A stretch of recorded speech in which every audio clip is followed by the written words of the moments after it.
What's going on, everybody? Welcome. Today I have a very awesome guest. This is my good friend, Christian. Christian is a doctor living in Manhattan, New York, and he has his own podcast called Thrive. The Christian, I think it's Bjerre, right?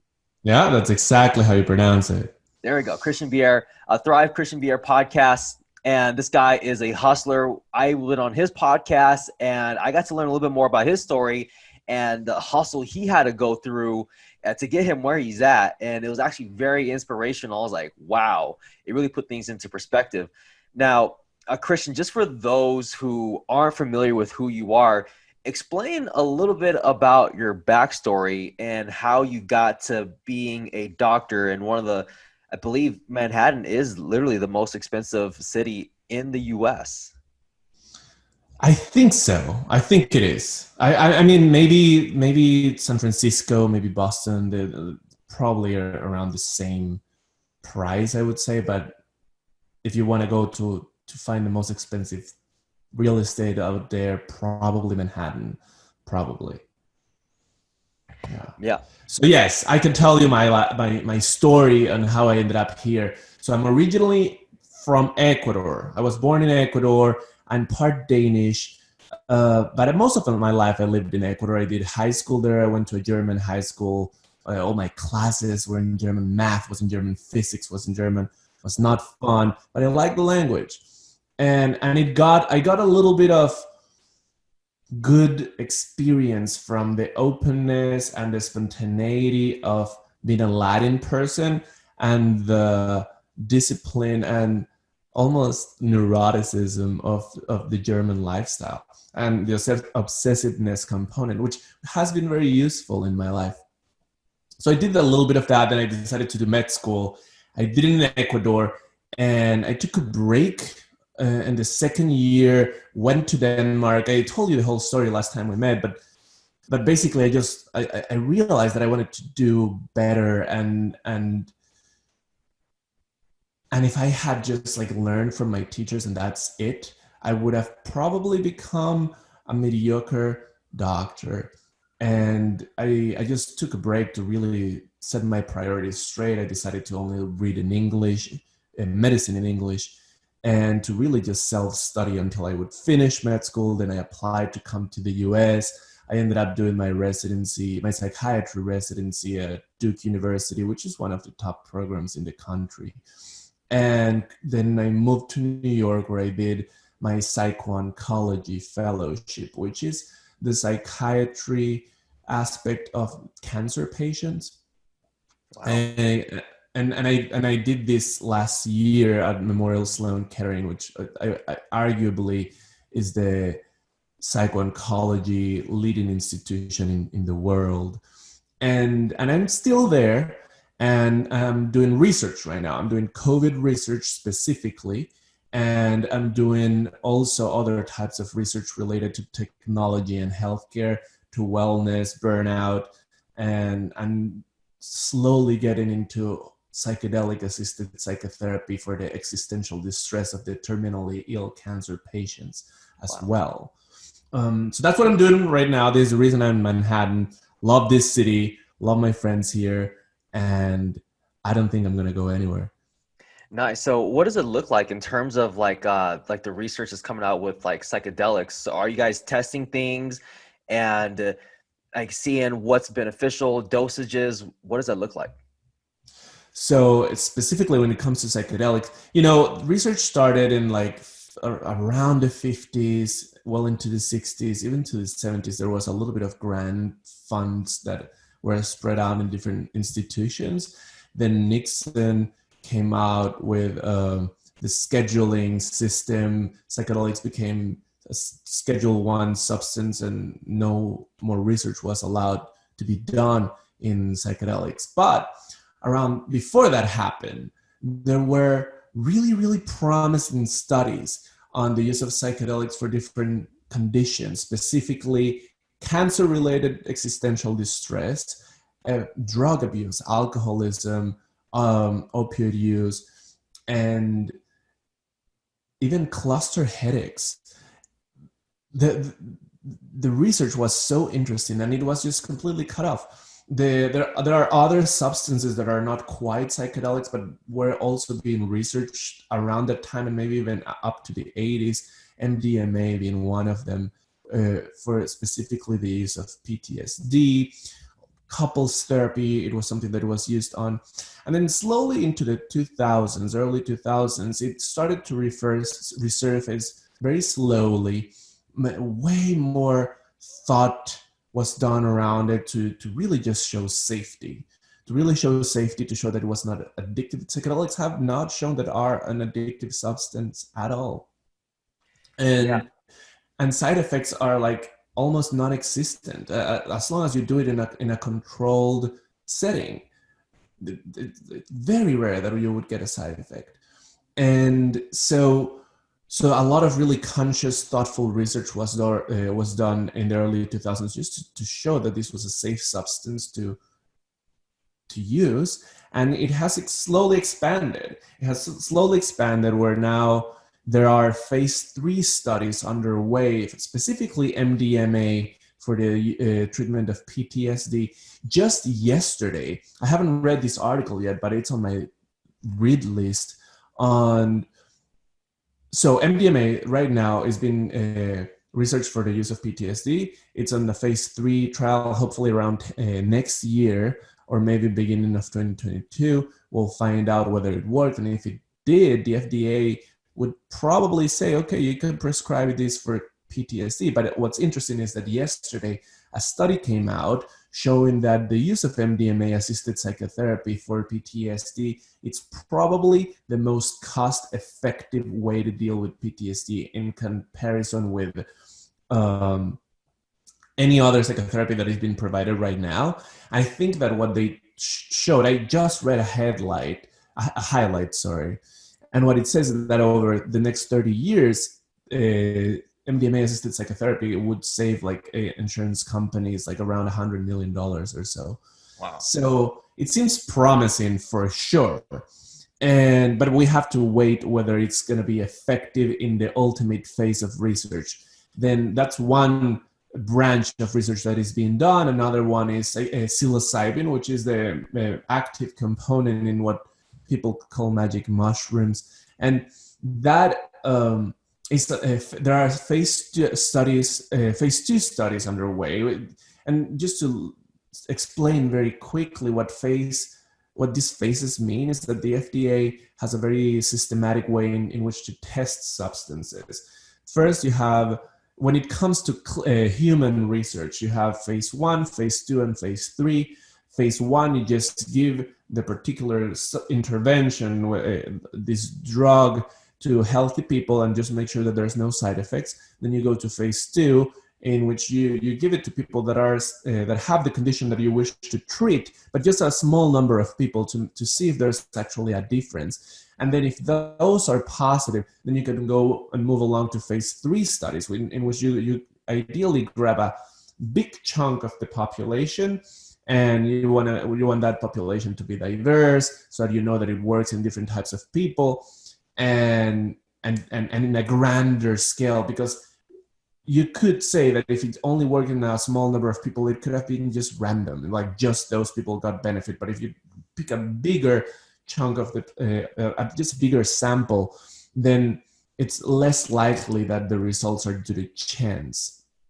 And so psilocybin is being researched right now for addiction and for major depressive disorder, also other things like cluster headache, etc. And what I'm interested in is on its research on existential distress for the terminally ill cancer patients. That there are phase 2 studies that have been done already. There are no current phase 3 studies underway, but hopefully they will sometime soon. Yeah, what have you seen from your research so far with using psychedelics with cancer patients? Well, the research that I'm involved in at this time is in a secondary analysis from an NYU study on the psilocybin-assisted psychotherapy in the existentially ill cancer patients. What we're trying to figure out is that, you want we wanted. I wasn't. I didn't participate in the original study, but the main group wanted to make sure that they weren't treating people that were, for example, particularly suicidal, but there were some metrics that were captured when these patients were interviewed, to see if there was some desire for hastened death, which is not the same thing as suicidal, but it kind of like correlates. And this secondary analysis, which hasn't come out yet, it may come out in the next month or two, and the data is being analyzed right now. But basically what we're trying to see is that if these people that had an increased desire for hastened death, just like I feel so sick, I just wish that I'm not actively suicidal, but I wish that just the sickness would just take me and I would just die because I'm suffering so much. If that way of thinking would be changed after getting an intervention from psilocybin, and that's that's one of the things I'm doing right now. And hopefully, I mean, I'm excited to see what the findings will be. Hopefully, if there's a positive signal, it would be very, very exciting, I would say. Oh yeah, most definitely, man. You know, I never really went into psychedelics with the intention of like the healing, especially with like trauma that's happened in my own life. And when I noticed that was a side effect, to be able to look at very emotionally charged events in my life and be able to look at them without the emotion and being able to take the lessons from that, to me, I was like, whoa, this is actually a lot deeper than I thought this would take me. And it's interesting to see, it totally makes sense that they would use that. That's very specific, like cancer patients, specifically who have like an existential crisis, right? It totally makes sense why they would use that. And also I've heard Joe Rogan talk about this on his podcast about MDMA being a way to really do a lot of healing as well. And I think all this stuff is interesting because like society, we tend to look down upon that kind of stuff, and it makes sense for years after Nixon bans it, and considering the news and the media puts out certain kind of information, it's like the masses just kind of follow this without really too much thought into it. And it's cool to see that it's picking up, and I'm excited to see what would happen with this, what's going to happen in the next 10 years, next 20 years. It's going to look completely different. I think that the potential is so promising. I think that, let's say, so far we don't have phase 3 studies, but the phase 2 studies show a significant, immediate, drastic reduction in symptoms of depression and anxiety in these people that were existentially depressed or had existential anxiety. And this lasted, it seems like there was a secondary analysis that one of the things that it analyzes how long these effects lasted for, and it seems like it was around 6 months at the very least. That's how long it was studied. I don't know, it could be longer, it could be not. I mean, there's still some it's still a very young field, and there are some nuances that need to be explored, but it's promising. Like, if you think about it right now, we have antidepressants, we have psychotherapy. Those are the couple main things that we have in psychiatry to treat depression or major depressive disorders or generalized anxiety disorders. And they help. I mean, there's evidence that it shows that it helps, but they take some time to help, and the amount of help and the amount of people they help, it's less than ideal. And I do wonder what would happen if we had another substance that not only does it eliminate or reduce significantly the symptoms of depression, but it gives you meaning, right? Like, that's one of the things that have also been shown, that it gives meaning to the people that are taken that take it in this context, and meaning can be very useful in your life, right? Like, like a life with no meaning is not a fun life. It's definitely not a fun life. And if you're able to find something to direct your life that is really, really important to you, you're gonna have a way more fulfilling life, despite, even if you're suffering. Like, cancer patients are suffering, and then there's no taking away from the suffering, especially if you're a stage 4 cancer patient. Like, you can do psilocybin, you're not gonna stop suffering. You're still gonna be in some pain. There's some research that pain does get a little bit better, but this is research from the 60s from a guy called Eric Cast. Anecdotally, people say, this is what I hear from some of the Hopkins providers that are doing this kind of research right now, that anecdotally patients still feel the pain, but they're not as affected by it as they were before. So those are important things. And I think that they may be related to meaning. Like, this is more important in my life, I'm going to focus my attention in it. And there's a sort of detachment that occurs from these physical impairments that is interesting and worth exploring. Yeah, I once heard Tim Ferriss describe this, taking a psychedelic as you have 50 tabs open on your computer. You have music playing in one. You have, you have your editing software. You have all these different things. And what, psychedelic does is it just clears all that out and helps you start from the beginning as well. And I feel that it makes sense when you're going through like that amount of suffering. You kind of need a hard reset. You need to realign yourself and think deeply about your life and to have that meaning. Like, I can see, I'm not a doctor, obviously you're definitely a doctor here, but I can see how somebody walking through life without having the sense of meaning or purpose, can 100% be. I can just imagine the body language, the kind of language they're using to speak, the kind of interactions that they're having, the way they feel, the way they look at the world, and the transformation that can happen and see the world of a difference. Because your mind is so powerful, it can really be like a huge difference between someone making it and someone not. Obviously, not all the time it doesn't rely on your mind, but that can definitely help, right? I think so. I mean, that's why I think too. If you think about how do psychedelics change people, the answer is we don't know yet. But there's a lot of hypotheses, and one of the hypotheses that I like most is the one from Imperial College of London, in which they talk a little bit about. Okay, imagine when you're a kid.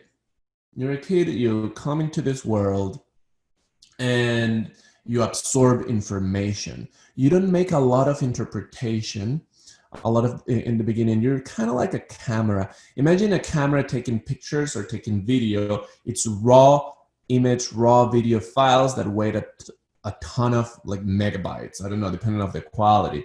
And then you do that through most of your childhood. And then at some point you have enough information that you start creating a model of reality.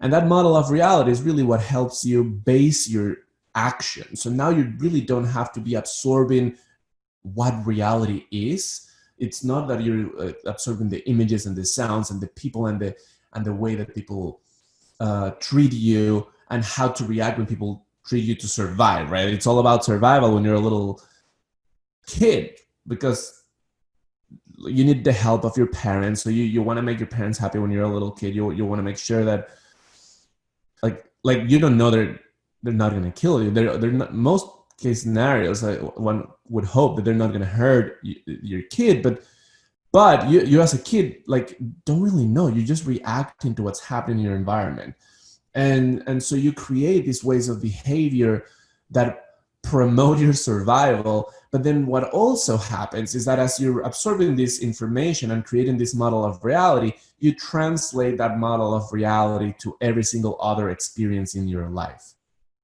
Now, when you do that, you kind of make mistakes, because not all people are like your parents and your siblings and maybe your like close relatives. So let's say that you live in in a sort of like difficult environment. And we talked a little bit about this in my podcast last week, that you had a tough childhood, right? Like if you, this may have happened to you, that if people were like violent towards you, or they were suspicious of you, and they always thought that there was like something bad going on, like you grow suspicious, and you grow thinking that other people just want to hurt you in one way or another.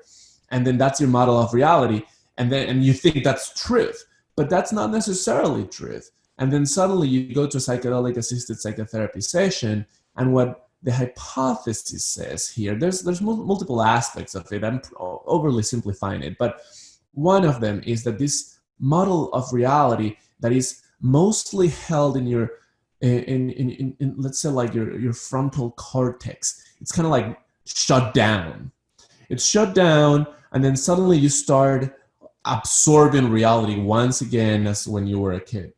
And at the same time, you suddenly, you don't have this childhood environment that you had before. Instead, you have like a loving therapist next to you for the next 8 hours. And that helps remodel this, or reshape this model of reality in a way that it's more beneficial and more attuned to what we perceive reality is. In the end, nobody, like we rely on our senses mostly to perceive reality, so nobody's like 100% correct, but you get closer to what's, you let, I guess that you become less prone to your prior behavioral patterns based on a flaw model of reality.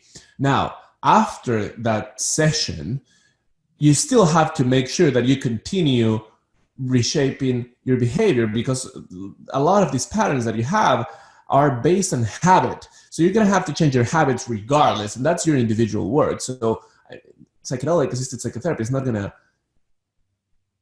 to be the cure all and all, because even if you do have these wonderful, amazing insights and this, I think that psychedelic glow, some people call it, that you really just feel great after for a period of time, you still have to make sure that you change your patterns of behavior in such a way that you can sustain that feeling of just overall enjoyment.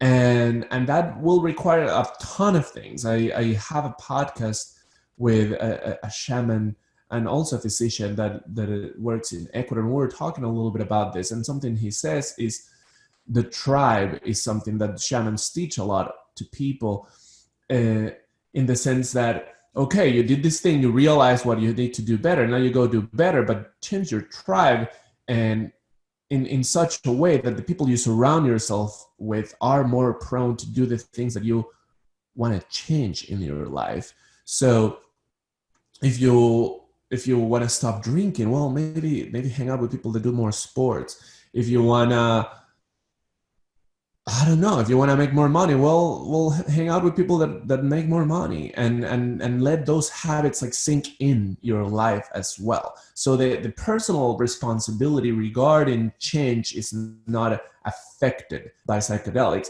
but the personal realization of what needs to be done is. Yo, you just dropped so much knowledge right there. And the way you framed it was so powerful. It totally makes sense for your habits afterwards, because yeah, you just had this whole different perspective, this whole mind shift in your brain.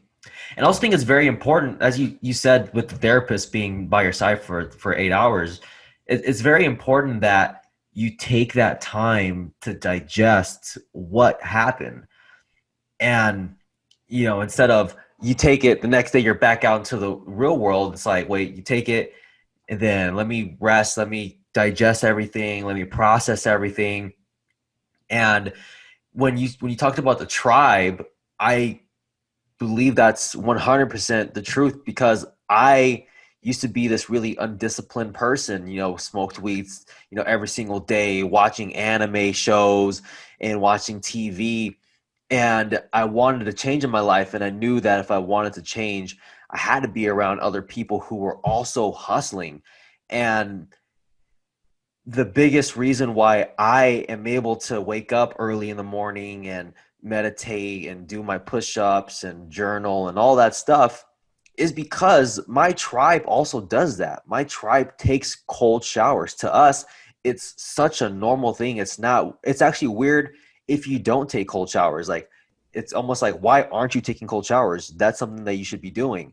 But yeah, your tribe has such a massive effect on the person you are.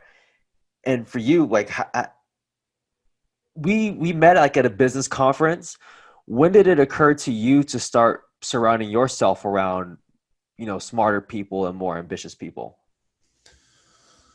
I think that started when I was in medical school. As I mentioned, I took a break. I decided that I wanted to become like the best in my field, like do the best.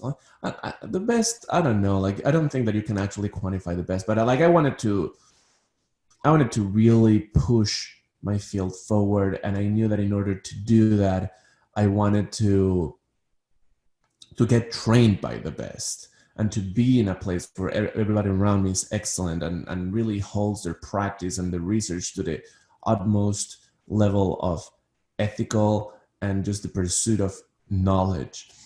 And I knew that I had to be really good in order to get to a place like that, right? I was in Ecuador and in a university that nobody had heard the name of. And I just studied a lot. And then I made sure that I would pick the hardest teachers. And then I realized at some point while I did this, one of the teachers that I picked, she is a neurologist and also a teacher, and she had her shit together. She really, not only was she outstanding, but she was not there to waste her time. If you were if you weren't excellent, you were gonna fail her class. And I really like the way that she thought about it, because in her mind, if you're not excellent, you shouldn't be a doctor. You can be like an okay doctor, right? Like, it shouldn't be like that if you're handling people's lives. So in her mind, she was only going to ask you incredibly hard questions. She was always going to push you to the latest knowledge that we have in terms of the different the different clinical sciences. She was an internal medicine teacher. She made my life very, very hard, but she really expanded me. And I just loved working with her. I became her teaching assistant, and then I started writing articles for her neurology journal. Even though I wanted to be a psychiatrist, I felt like neurology and psychiatry were interrelated.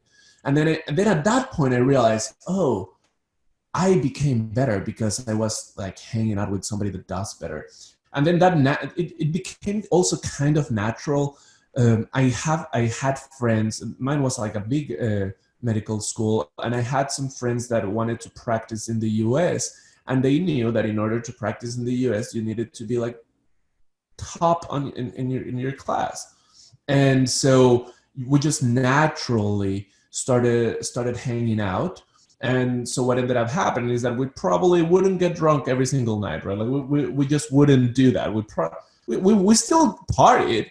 I still go out, and the difference was that we made sure that we studied hard, and we did that together. And all of us, like most of us, I would say like 90% of our group of friends that really went into this, they are where they want to be.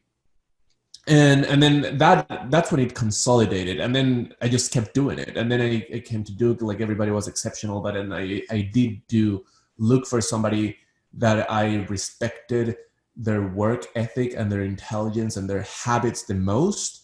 When I was at Duke, it was my program director. She is so hardworking, man. She would send me emails all like 5 a.m. I was already getting emails. I worked with her very closely when I was chief resident, and like 5 a.m. she was like, "Oh, I already swam like 25 pools. Like, what have you done?" Like those kinds of things. And she was like on top of her stuff all the time. You can be on top of like a very difficult and hectic life for a week or for a month. But in order to be on top of your shit all the time, or let's say 90% of the time, that requires a level of discipline and commitment, and like, you're just not gonna not do the thing that you need to do. You're just, even if you're a little bit tired, you're still gonna wake up at 4 a.m., go do your like 50 pulls. She ran marathons. She like, I don't know if she did triathlons. Anyway, I really loved her work ethic, so I tried to emulate it to the best way that I could. And yeah, and I that's what I do. Like, I try to hang out with the people that are the best in the place that I am, or the best is always, I say the best because I don't know, English is a second language, but what I mean is that the people that I respect their work ethic the most, I try to be hanging out with them, and so that it sticks with me. Yeah, and you can't help but hold yourself to the same standard when you're with them. It's like, oh, when I'm with you, I feel like I have to get better. Even still, like, if I hang out with friends that I used to smoke weed with, I feel like I'm supposed to smoke weed, even though I haven't done it since the last time I saw them, which was like probably like 6 months to a year ago. And you still feel like that. It's like, but like, even when you hang out with those hustlers, there's that obligation. Like, when we hang out, the rules of hanging out with me, if you want to spend time with me, is that we work hard. That's the standard that I set for myself, and I don't accept anything. And you want to, and the cool thing about human beings is I can see two sides of it, right? Like, the fact that we want to be accepted by people, and that can be hurtful, and that can also be very helpful. And I think in this case, how it can be very helpful is wanting to always, like, not rest on your laurels. Like, when you have friends who are hustling and winning, it's not like you make it into that social circle, and then you can relax. It's like, no, you're always proving yourself. You're always showing them that they can trust you. They'll give you assignments. You're like, oh, just because I'm here and you guys know me doesn't mean that I can start slacking off. I have to prove it again, and I have to do that again. And then I'm looking at you, same thing. Are you okay? You follow through, and we're just getting those reference experiences, and over time we build this trust bond, and we become closer, and we get a lot more stuff done, and it's a much more beautiful life because of that. And I want to talk about, well, you were gonna look like you're gonna jump in and say something there. No, go ahead. Yeah, I want to talk about, when did you start like, other than medicine, when did you start like investing in yourself into like stuff in terms of like personal development? Oh, I think that I've never not, well, no, that's not entirely accurate. I think that maybe end of high school, I think it's just part of who I am. I don't think I ever thought even too much about it. I've just like gained more momentum, and then I like grew older and had a little bit more money to like actually financially invest in these things. But I always would look at myself and think of, okay, what are my strengths? What are my weaknesses? What do I want in my life? How do I get what I never thought I can't get anything.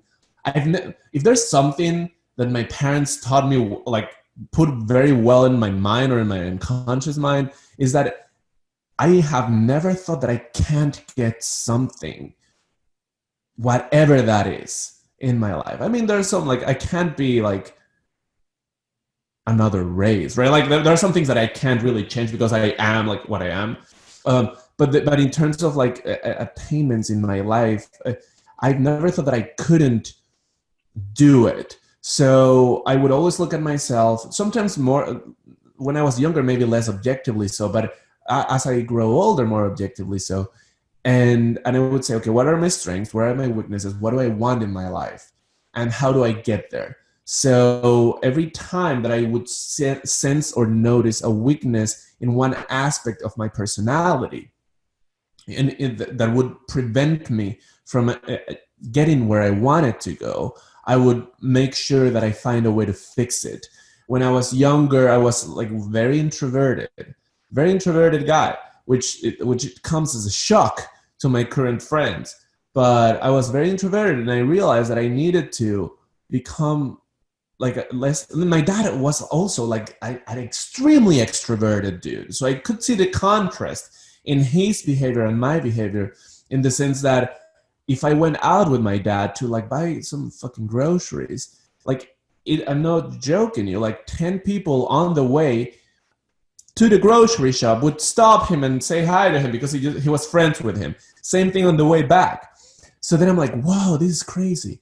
My cousins joke that he should like try to become president or something because so many people love him. And then so I could see that, right? Like I could see that, and I could see that I wasn't exactly like that, and I needed some sort of training. So I started reading about interpersonal relationships, and I started realizing that this was like a sort of like anxiety that I had. And then I forced myself to talk with strangers for years. Like I would say, like, I'm going to talk with strangers for like, I'm going to talk with 30 people today. And I would go to the bus stop, and like if I'm taking a bus, and I would talk with the person next to me, which is pretty normal in South America, but not as normal in the US. So there's like a component of like anxiety there. And I would just like keep doing it until it wasn't an issue anymore. But like it may not be a natural problem to some people, but to some people it is. So I normally like would take my biggest weakness and like work it until I find it that it's in a level that I enjoy it. Another one is like running, right? Like I never really loved running, but now it's gotten, well, I ran, and after some time I trained, etc., and I got into running marathons. Well, marathon, I've only done one last year, but I'm thinking that maybe something I want to do is run like 12 to 13 miles a couple times a week. And I think I'm going to do that. The reason I'm going to do it is because I really enjoy running, because I enjoy just like being outdoors and doing this thing and hearing some music or hearing a podcast or hearing like an audiobook. And I just find it very nice. And I like the high that I get from the running after. So I'm probably going to do that. I don't know if I'm going to become like a Ironman runner. Like, I don't think I need to go to that level of like, I don't want to be elite athlete, but I do want to be in a sort of shape that I enjoy. So I'm going to, I do some like I was just doing some I'm in my workout clothes. I was doing some push-ups and pull-ups before talking with you. There are some metrics that I measure in my life. And in most of them, I want to be like probably like good. In none of them, I want to be in very few of them, I want to be exceptional. But in most of them, I want to be good. Yeah.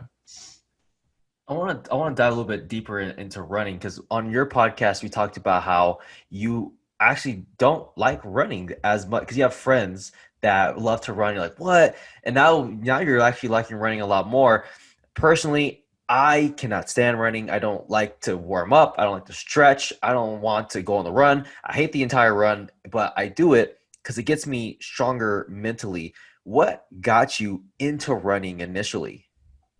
So I think kind of like you, I hated running, and I wasn't able to run 3 miles. Like that would be like too much for me.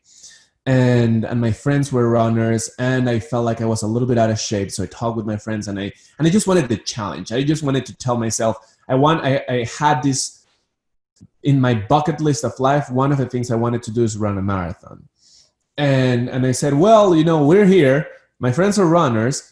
We're kind of out of shape. Might as well try it. So I told them, let's do it. And I knew I wanted the support from them in order to do something that I hated.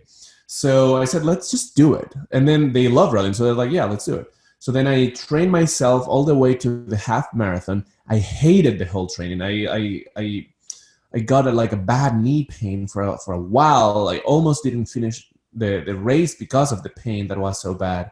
But then I had to start training for the full marathon, which we decided to do in Athens. Really? So we ran the Athens Marathon last year, it's one of the harder marathons around there because it's like a lot of it is uphill, and it's pretty hot. Well, it's not that hot because it's in November, but it was kind of hot the day I can't remember very well, but it's a hard one, and specifically because it's uphill. And we thought it was a cool idea to run marathons and like do at the same time like go on vacation for a week, like do the destination marathon. So I think I definitely want to do the New York one now, the Chicago one. I want to do the one in Berlin. Maybe something in Tokyo would be cool. Like just like to go to a place, run a marathon there, and then party. I like the idea of like doing that at least once or twice a year. But anyway, I hated it, the whole thing, until I was running around maybe 14 to 15 mile runs. I used to do like one long run, one short run. So I would do every Saturday, I would run like from 12 to 18 miles. You kind of like up titrate. And then the short run was like maybe 3 to 7 miles. I can't remember exactly. So what started happening halfway through my full marathon training, this was way after running 12 miles like once a week. This was running around 14 to 15 miles every Saturday. Then I started getting the runner's high. Just then it started experiencing it. And when I started experiencing that, I'm like, whoa, this is a game changer. I understand why people do this to themselves and they love it. Because you start your day, you 14 miles, you run 15 miles, and then you have this feeling of love towards the whole world. There's nothing that can happen that can affect you because you have pushed yourself in a way that your body didn't know that could. It's always this like thing that your body tells you, oh, you can't do it anymore. And then you just do it. And then you cross that barrier and then boom, you have this overwhelming feeling of like, oh, life's amazing. Like this surge of endorphins that lasts you. There's like a spike in that moment, but that really lasts you for the rest of the day. And then I realized, okay, this is like good for my body and good for my soul. So I'm going to keep doing it. And that's when it flipped. That's when I realized, okay, I love running. And then it just becomes not as hard. For example, running in summer here in New York was hard because I do at least 7 miles every time I go. And in Central Park, there's like a lot of uphills. There's a lot of hills, not that much, but it's kind of hills. It's kind of hard. And then running that at 90 degrees, kind of hard, man. Kind of hard. And it was just around that time when I could run, because I don't run very early or very late. So it would be, I always run like around noon. So it's like not the best like time in terms of temperature, but that's the time I could do it. So I would do it. And it wasn't pretty all times, but every once in a while I get that runner's high and I kind of like it. And that's one of the reasons I want to jump into 12 miles every time. So I kind of like can try to secure that runner's high to just feel uplifted for that day, the whole day. Really? So that's when you feel it. Because I'll tell you what, man, I don't think I've experienced it. And I think I probably would know if I did. Because usually after I'm done, I'm like, I'm just glad that's over with. And I'm running, like I just did my first half marathon this past weekend. I did 10 miles yesterday. And then my marathon is in less than a month. It's like 29 days from now, 28 days. And I'm running my first 20 miler on Saturday. And I am a little nervous for it, but I think I'm always just thinking it's going to get me stronger mentally. It's going to get me strong. I'm going to push through it. I put my mind to it and I'm not going to stop. But maybe I might have to experience that runner's high in order for me to be like, oh, also, when you run, do you like because I always run like at 3 p.m., like my time, 3:30-ish. And it's like in the death of heat, usually because I live in California. It's usually like 90 to like maybe sometimes I've even ran at like 108-degree weather. So I'm just fighting the whole time against my brain. Yeah. And that's why I do it. But would you recommend actually doing it during a cooler hour? Yeah, I mean, I would recommend, like, don't escape weather, right? Like, that's what I would recommend. If you decided that you want to run at 3 p.m., that's the time you want to do it, and it's 108-degree weather, just do it. Like, it's not going to be the most beautiful run, but when it's suddenly cooler weather, and then you're doing it, and you did it on the death of heat, it feels like a breeze. It feels like, oh, this is way nicer. Like I'm not struggling as much. And that lack of struggle comes from like the extreme struggle that you did before. And so it's kind of like not great. Like I wouldn't chase like the 110 degrees. Like I would, like something I personally wouldn't do is that if I see that the hottest of the day would be 4 p.m. today, I'm going to run at 4 p.m. Probably wouldn't do that. But some people do that. And it's to like expand that like difficulty, right? Like, so I would say, do what you want, man. I love if it's raining, I'm still running, and I love it if it's raining. If it's super cold, I think that my first half marathon I run in like 20-degree weather. It's fine. Just do it. I think in the end it's about the discipline, right? And just trying to make sure that you do the thing you want to do and not lose that momentum. Okay, gotcha. Because I was planning on running the marathon, the 20 miles this week, because I'm like, I notice that I am more drained when it's hotter outside. Because when I ran my half marathon, it was cooler outside, and I finished it, and I thought, man, if I feel this amazing in terms of like, I feel like I can keep going with my run, with like, and it's cooler outside. I think I built that endurance because I keep running in the depth of heat. But on Saturday, I plan on making sure that I get out the house when it's like really, because I wake up at 3:50 every day. Right. So thinking about getting out of the house by like 6 a.m., 6:30, and like it's a little bit dark outside, but it's going to be cooler, and I don't want the heat to be a factor for me for my run. Yeah, you don't want that in longer runs because you're gonna get dehydrated. Like you're for sure. Like if it's 7 miles, it's not a big deal. Even if it's 10, even if it's a half marathon, I feel like even up to a half marathon, it's not that big a deal if you're not like, if it's like super hot and you're not drinking. Like you should always be drinking water. You should. I do think that after 10 to 12 miles, maybe you want to have those goos. Are you having those like goos to? I'm like gonna pick some up. So you just get the like a, because I was gonna order them on Amazon, but if I order them on Amazon today, it's gonna get here on Saturday. So I'm gonna go to a sports store, but they sell them usually at like Big Five, stuff like that. Yeah. Definitely. If you're running 20 miles, you need that, because what's gonna happen is that you're gonna hit a wall in terms of your energy levels are gonna drop. You're gonna feel weird. You're gonna feel drained. You don't understand. Like you may not even understand what's going on. You're gonna feel cold. You're gonna be like, what the hell's going on with my I body? felt that before, where I'm running Yeah. and then I get cold. I'm like, this doesn't make any. I kind of freak out a little bit. Like this is. Yeah. So there's a couple things that could be happening. One thing, it could be that you're just exhausting yourself. Like if you're running fasted or something like that, you may be exhausting your glycogen reserves, and then you're just entering this like destruction of your muscle period, and then you like your body's like going like crazy. So something else I do recommend that, like I think in the advertisement of Goo, they say every 45 minutes. I normally, if I'm running less than 12 miles, I'll have one of them before I go running. But if I'm running more than 12 miles, I definitely will carry like 3 or 4 of them. And like, I'll have one of them before starting to run. And once I hit like 4.5 miles, I'll have one every hour or every 45 minutes. And that really helps. Something else that could be happening to you is that your temperature goes kind of, your temperature perception goes like a little bit, it just becomes out of whack sometimes when you run.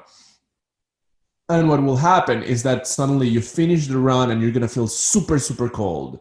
Super cold, even though it's not that cold, and your body's like not producing this heat. But really what happened is that your body produces so much heat that your thermoregulatory system is kind of like out of whack, and you're going to just feel weird. You're going to want to go to a shower, put some hot water.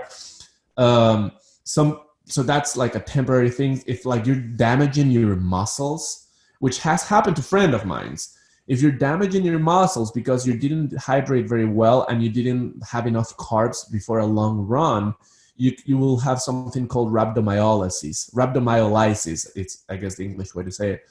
And basically, which means that your muscles are breaking because there's not enough energy and they're just like destroying itself. And then your muscles go to your kidneys, and then your kidneys start like malfunctioning, and then you're gonna feel sick.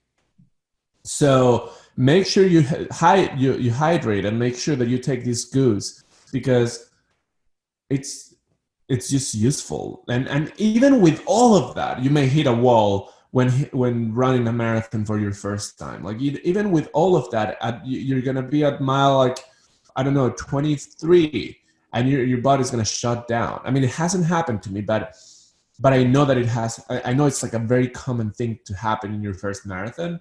And so you really just want to be eating a lot, like, through your run. And so for sure, if you're doing 20 milers, you need to have goose. You need to hydrate very well. When I used to do 20 milers, I would have the goose, and I would have like a little bit of a backpack, so I could like drink water mixed with Gatorade. That's what I would do. Like I would just like I had a sort of straw, and I would like have some Gatorade mixed with water every once in a while. Okay, gotcha. Yeah, because I'm like, I gotta get those goos. Because you know, it's an interesting thing. I was gonna just attempt to just go straight David Goggins on this, and just mentally tough. Who cares? No, like little preparation. But I got on a phone with one of my mentors, and he's like, "No, man, you got to, first of all, before you run a full marathon, you got to run 20 miles. Number two, you got to have goos with you."